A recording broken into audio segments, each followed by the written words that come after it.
तो आज हम देखते हैं topic refraction through a glass slab. देखो इसमें क्या है, ABCD हमने एक ग्लास स्लैब लिया है। अब हम इसमें रिफ्रैक्शन देखते हैं कि रिफ्रैक्शन कैसे होगा।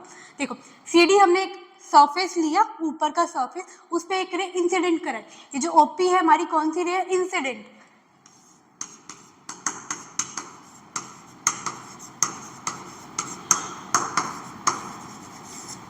और ये N1 हमने मान लिया नॉर्मल।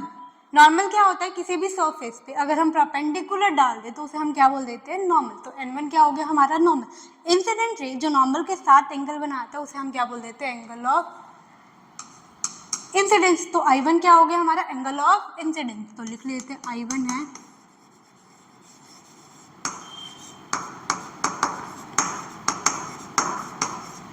Angle of incidence. अब देखो जो ओपी रे है वो कहाँ पे थी? एयर में। अब हमें रिफ्रैक्शन कराता है ना ग्लास स्लैब से, तो रे कैसे जा रही है? एयर से ग्लास में, मतलब रेयरर मीडियम से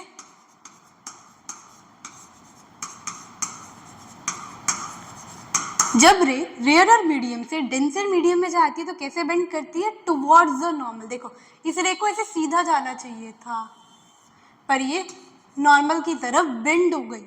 तो हम क्या कह सकते हैं कि जो हमारी लाइट रे है वो रेयर से जब डेंसर मीडियम में जाती है तो टुवर्ड्स नॉर्मल बेंड हो जाती है। तो हमने बेंडिंग दिखा दी।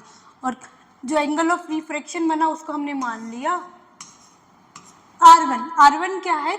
जब CD इंटरफेस से इंसिडेंट रे आई वो कितना बेंड हुई? किस एंगल पे बेंड हुई? R1 एंगल पे। तो हमने R1 क्या मान लिया?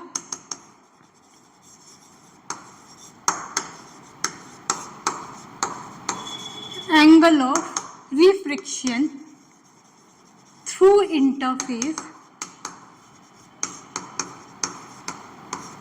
CD। अब हम CD इंटरफेस पे हम लगा रहे हैं बस स्नेल फ्लो। स्नेल फ्लो क्या कहता है? N1 sin I is equal to N2 sin R। जो हमारा एयर होता है उसका रिफ्रैक्टिव इंडेक्स कितना होता है? 1। तो N1 कितना हो गया हमारा? 1। तो हमारा लो क्या बना? sin I is equal to N2 sin R। ये होगी हमारी इक्वेशन नंबर 1। सिमिलरली अब हम देखते हैं, अभी हमारी PQ रे है ग्लास स्लैब में, क्योंकि एक ही मीडियम रहा है, कोई मीडियम चेंज नहीं हुआ, तो PQ है वो स्ट्रेट लाइन में ट्रेवल करी। अब आ गई हमारी बात AB इंटरफेस पे। देखो किस पे बात आ गई? AB। अब जो हमारी रे है वो कैसे जा रही है? ग्लास से एयर, मतलब फिर से डेंसर से रेयरर में जा रही है ना। तो रे जब डेंसर से रेयरर में जाती है तो कैसे बेंड करती है? Away from the normal. तो ये बेंड होगी हमारी अवे फ्रॉम द नॉर्मल। तो हमें लास्ट रे कौन सी मिली? QR रे। QR हमारी कौन सी रे होगी? Emergent ray. QR होगी हमारी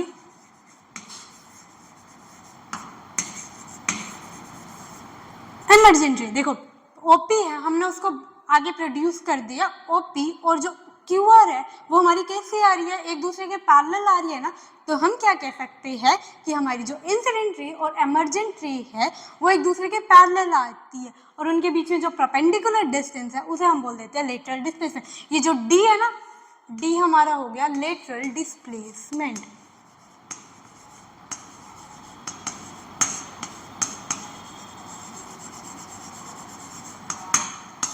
चलो अब हम इधर भी एंगल्स की बात कर लेते हैं। अगर ये R1 है तो जियोमेट्री के अकॉर्डिंग यहाँ भी R1 बनेगा। देखो ये N1 नॉर्मल है, ये N2 नॉर्मल है। नॉर्मल क्या होते हैं? एक दूसरे के पैरेलल होते हैं ना, पैरेलल रेस। ये वाला जो एंगल बन रहा है ये कौन सा बोल रहे हैं? Alternate interior angle. Alternate interior angle हमारे इक्वल होते हैं ना। देखो ऐसे है, ये हमारा N1 है, ये हमारा N2 है, ये और ये दोनों एंगल इक्वल होते हैं ना, एंगल 1 और एंगल 2। इन्हें हम बोलते हैं अल्टरनेट इंटीरियर एंगल। तो ये R1 है तो ये भी R1 बनेगा।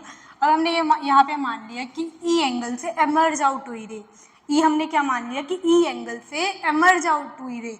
तो अब Q पॉइंट पे हम स्नेल लॉ लगाते हैं। तो चलो देखो,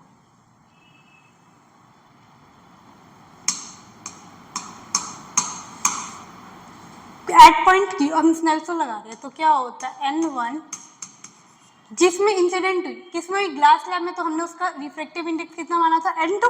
तो N2 साइन कौन सा?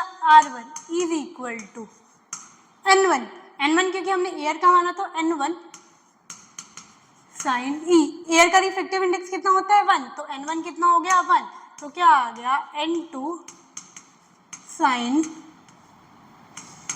r1 is equal to sine e. ये देखो n2 साइन r1 बन रहा है ना इधर, n2 साइन r1, ये भी r1, तो इधर क्या कह सकते हैं हम, इक्वेशन 1 और 2 से हम क्या कह सकते हैं, sine i is equal to sine e. अगर साइन इक्वल है तो हम क्या कह सकते हैं, एंगल्स भी इक्वल है, तो angle I is equal to angle E. मतलब जिस एंगल से हमारी जो रे है वो एंटर करी है ग्लास स्लैब से, उसी सेम एंगल से जो हमारी रे है वो एमर्ज आउट होगी।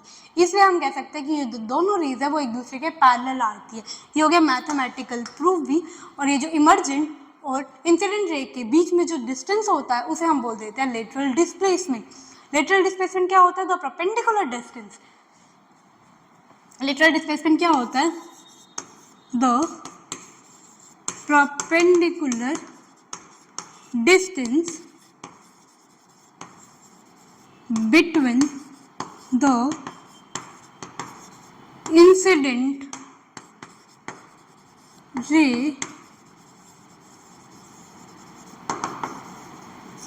एंड इमर्जेंट रे। ये हो गया हमारा लेटरल डिस्प्लेसमेंट की डेफिनेशन। ठीक है, आज के लिए बस इतना ही।